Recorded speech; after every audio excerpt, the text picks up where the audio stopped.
Hello everybody. Today I'm talking about excuses. Are they ever valid?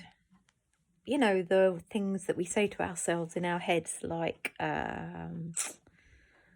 it's my son's 21st birthday and I must have some birthday cake. And if you've been following today's post, you know it's Ollie's birthday today, 21st. Oh, is this linked to today's video? We shall see. What other excuses? I'm really tired and I need this for some energy.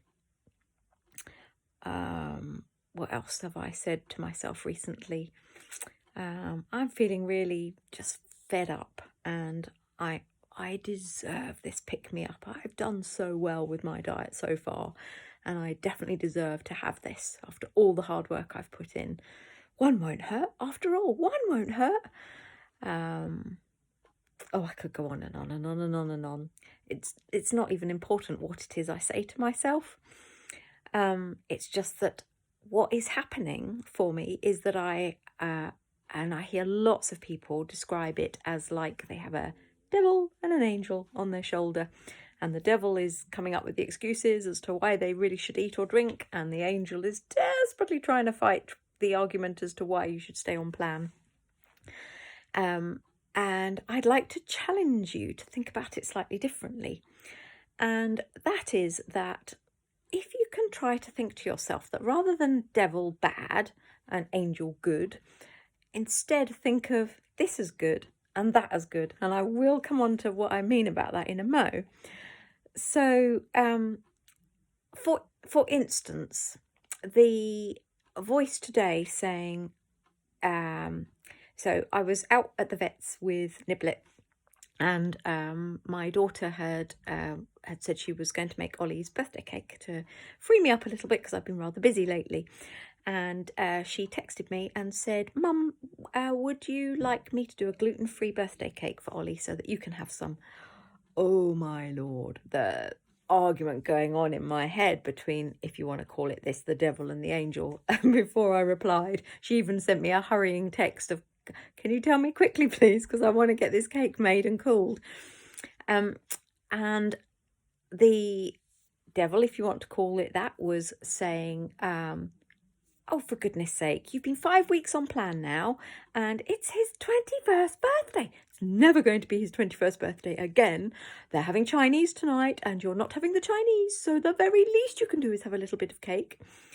And the reason I'm not having Chinese is because Chinese it's nothing to do with my immense willpower. Before you think that, it's because it's what we always let the kids choose what they want for their birthday meal. And that's what Ollie wanted. And I cannot have Chinese safely because of my celiac. It's very, very hard to do. So I've just accepted I don't eat Chinese. And that's fine. I'm quite happy with that because he's going to be a very happy bunny.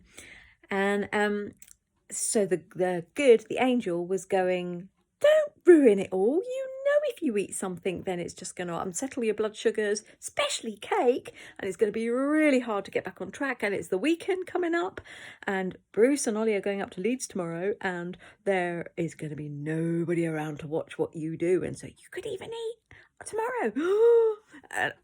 So don't do it. Instead, so that was what's happening for me. Instead, what I did was I said to myself, okay, thank you for making me realise this voice that I am really wanting the cake right now. Why is that? What is it you're trying to give me by letting me have the cake? What benefit is there to me that is because we never do anything without there being a good reason for it. And so the part of my brain that's trying to get me to eat the cake with those excuses is trying to get some benefit for me, which means it's trying to look after me. It's not bad. It's not a devil. It's not another client described it as Jekyll and Hyde earlier on in this week. It's not I still haven't worked out which one's the bad one with Jekyll and Hyde, but it's not the bad one of Jekyll and Hyde, and it's not the devil. It's actually a part of you that is trying to look after you in a long established habitual way, which for most of us who are foodies is to eat or drink. So this is quite a challenging concept for most of us. because we're so used to having that, don't do it, don't do it, don't do it. Oh, you stupid woman, you did it. Oh, I hate that part of me that makes me lose control. If you can think of that part of you as just trying to protect you, look after you in a long established way, these long established ways often go back to our childhood, then that is a way for you to regain control, and for you to plan a way forwards with full self-awareness of what you're doing. So tonight I didn't have the Chinese, as I said. I actually had a salad, and I've stayed on plan, and I didn't have the cake. I said, no thank you, love, just do an ordinary one, and that's fine. On Tuesday, however, we have a very nice picnic coming up to celebrate their birthdays, because it's my husband's birthday on Tuesday, and it's a very special picnic. We're having it via a very nice restaurant that's, because it can't have restaurant meals, it's actually having them via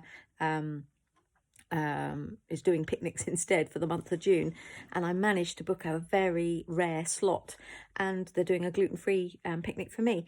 That will be worth it. That is something I say to myself all the time. Is it worth it? Is it worth it? Is it worth it? Yes, I'm on plan and I'm trying to lose a little bit, but I'm a healthy BMI now. And so this is a very conscious, logical choice I'm making. That is worth it. This very posh picnic to celebrate these two very special birthdays is worth it. Whereas the piece of lemon drizzle cake, yeah, I wanted it, but that wasn't worth it. And so that was the conscious choice and decision I made. So sometimes the excuses are worth it and sometimes they're not. And that's the debate that you can only truly have with yourself if you're truly honest and truly listen okay, what's the benefit here to me of this? Rather than beating yourself up about it being a bad choice.